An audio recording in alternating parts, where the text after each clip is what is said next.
মোহাম্মদ সাল্লাল্লাহু আলাইহি ওয়াসাল্লামের জীবনের শেষ মুহূর্ত। মাত্র 2 মিনিট চাচ্ছি সবার কাছে, এড়িয়ে যাবেন না। মোহাম্মদ সাল্লাল্লাহু আলাইহি ওয়াসাল্লামের জীবনের শেষ মুহূর্ত চলছে। হঠাৎ সেখানে একজন লোক এসে বললেন, সালাম, আমি কি ভেতরে আসতে পারি? ফাতেমা রাদিয়াল্লাহু তাআলা বললেন, দুঃখিত, আমার পিতা খুবই অসুস্থ। ফাতেমা রাদিয়াল্লাহু তাআলা দরজা বন্ধ করে রাসূলের কাছে গেলেন। মোহাম্মদ সাল্লাল্লাহু আলাইহি ওয়াসাল্লাম বললেন, কে সেই লোক? ফাতেমা বললেন, এই প্রথম আমি তাকে দেখেছি, আমি তাকে চিনি না। শোনো ফাতেমা, সে হচ্ছে আমাদের এই ছোট্ট জীবনের অবসানকারী ফেরেশতা আজরাইল। এটা শুনে ফাতিমার অবস্থা তখন ক্রন্দরত বোবার মতো হয়ে গিয়েছে। রাসূল সাল্লাল্লাহু আলাইহি ওয়াসাল্লাম বললেন, হে জিব্রাইল, আমার উম্মতের কি হবে? আমার উম্মতের নাজাতের কি হবে?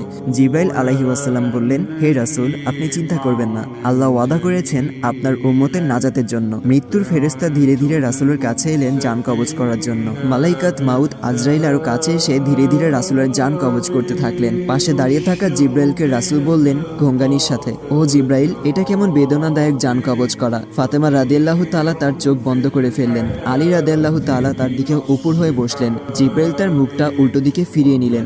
রাসূল সাল্লাল্লাহু আলাইহি ওয়াসাল্লাম বললেন, হে জিব্রাইল, তুমি মুখটা উল্টো দিকে ঘোরালে কেন?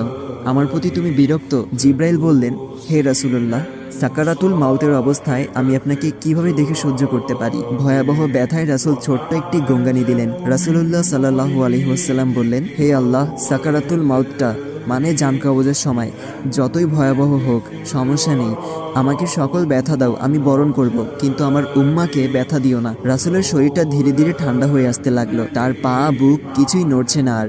রাসূলের চোখের পানির সাথে তার ঠোঁটটা কম্পিত ছিল। তিনি কিছু বলবেন মনে হয়। আলী রাদিয়াল্লাহু তাআলা তার কানটা রাসূলের মুখের কাছে নিয়ে গেল। রাসূল বললেন, নামাজ কায়েম করো এবং তোমাদের মাঝে থাকা দুর্বলদের যত্ন নাও। রাসূলের ঘরের বাইরে চলছে কান্নার আওয়াজ।